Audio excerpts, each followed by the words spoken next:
Hal ini lebih dituntut di zaman sekarang. Tatkala sudah sulit dibedakan mana ustadz yang benar dan mana ustadz-ustadzan. Semua orang akhirnya menjadi ustadz sekarang. Semua orang boleh berbicara, semua orang bisa menjadi ustadz karbitan. Dia baca suatu tulisan di internet, 5 menit dia baca, dia pahami, dia bisa sampaikan.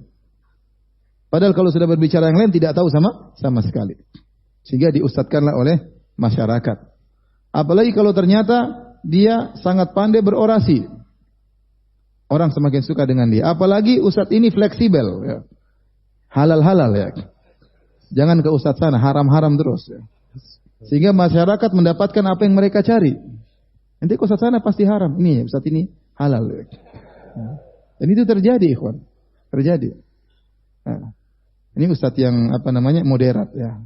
Kenapa? Karena menghalalkan. Ini ustadz yang lembut. Kenapa dikatakan lembut? Karena menghalalkan. Ini ustadz kenceng. Kenapa? Musik diharamkan. Ini ustadz fleksibel, cerdas, wawasannya luas. Intinya kenapa? Karena musiknya halal. Ini contoh sederhana. Ini baru kita bicara tentang hukum, belum kita bicara tentang akidah. Di zaman Al-Imam Malik, Imam Malik punya guru namanya Rabi'atu Ar-Ra'i. Dikenal dengan Rabi'atu Ar-Ra'i. Dan namanya Rabi'ah bin Abi Abdurrahman. Gurunya Al-Imam Malik. Min sighari tabi'in. Suatu hari ada seorang datang bertemu dengan Rabi'ah dan Rabi'ah yabki dalam kondisi menangis. Maka orang yang bertanya, "Ma yubkik? Apa yang buat kau menangis wahai Imam Rabi'ah? Apakah ada musibah yang menimpamu sehingga kau menangis? Apakah ada sesuatu?" Kata Rabi'ah, "Ya, tidak ada musibah. Ustuftiya man la ilma lahu." Ada orang yang diminta fatwa padahal dia tidak punya ilmu. Waqad hadatsa fil Islami amrun azim. Telah terjadi dalam Islam perkara yang besar. Menurut Rabi'ah ada orang tidak pantas untuk berfatwa, ditanya ini perkara besar. Dan dia menangis gara-gara hal tersebut. Kenapa tidak ada pengagungan terhadap ilmu? Ilmu boleh diambil dari siapa saja. Semua orang berani untuk berbicara. Semua orang berani untuk berfatwa. Semua orang berani untuk berkomentar. Tanpa ada landasan belajar agamanya sama sekali. Baru sebulan jadi ustadz. Baru sadar, baru hijrah. Kemudian sudah komentar tentang masalah agama. Ya akhi, antum kalau hijrah kita semua senang. Tapi tidak semua orang yang hijrah langsung jadi ustadz, jangan. Oh ini orang hebat, dulu bekas ini, bekas anu. Tidak apa-apa, kita gembira ada orang hijrah. Tapi jangan jadi ustadz. Bolehlah jadi motivator, oke lah. Tapi jangan jadi apa? Jadi ustadz. Fenomena ini banyak, saya dulu dengar di Mesir, sebagian ulama mengingkari. Karena banyak orang-orang yang berhijrah di Mesir baru sadar berkas artis, berkas ini, tahu-tahu langsung ceramah. Ya ini tidak pas. Ya, ini bentuk perendahan terhadap ilmu. Akhirnya beliau menangis, Rabi'ah. Dan dia berkata, "Wala ba'dhun mimman yuftiha huna ahaqqu bisijin minas suraq." Kata dia, sebagian orang yang berfatwa di sini lebih utama untuk dipenjara daripada para pencuri. Ini perkataan Rabi'ah.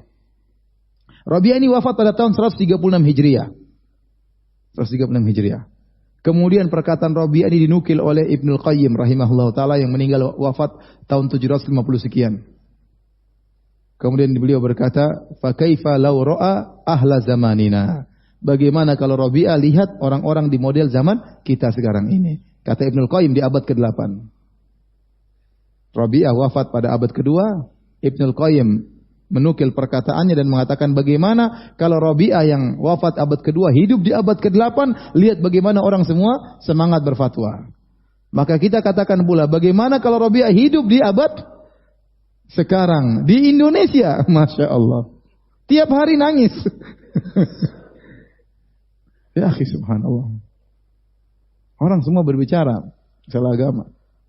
Kalau masalah kimia tidak semua orang berani berbicara. Coba ada profesor ngomong masalah kimia, tidak semua orang bisa komentar karena tahu diri tidak tahu masalah kimia. Kalau masalah kedokteran tidak semua orang komentar. Ya. Tapi kalau masalah agama semua berani komentar. Itu yang saya heran. Dan masalah agama semuanya strata manusia yang baru belajar ngaji, yang tidak tahu bahasa Arab, yang tidak tahu ngaji, ya. Semuanya berani komentar masalah agama. Padahal masalah agama ini masalah syariat Allah Subhanahu wa taala. Ya. Matematika salah hitung bahaya, apalagi syariat salah bicara. Oleh karenanya hadirin hadirat yang Allah Subhanahu wa taala, kita ingin hidup dengan tenang, ya. Kalau kita salah memilih guru, ya. Kemudian kita menyerap semua yang disampaikan oleh guru, akhirnya banyak syubhat yang masuk, banyak perkara yang tidak jelas masuk, banyak akidah yang menyimpang masuk, kita repot sendiri akhirnya. Betapa sering saya ditanya oleh seorang, Ustaz ini ada syubhat gini, ente ngapain baca syubhat? Datang lagi, saya sudah jelaskan, datang lagi, Ustaz ada syubhat begini, subhanallah. Ente ngapain baca apa? Syubhat. Nggak usah dengar. Dengar yang benar-benar kita tahu bahwasanya dia berada di atas ilmu yang benar. Karena hadirin hadirat yang Allah Subhanahu wa taala, mengingat di zaman sekarang betapa banyak orang yang pandai berbicara agama, maka seorang harus selektif. Karena dia akan bertemu dengan Allah dengan ilmu tersebut. Jangan sampai dia salah berkeyakinan.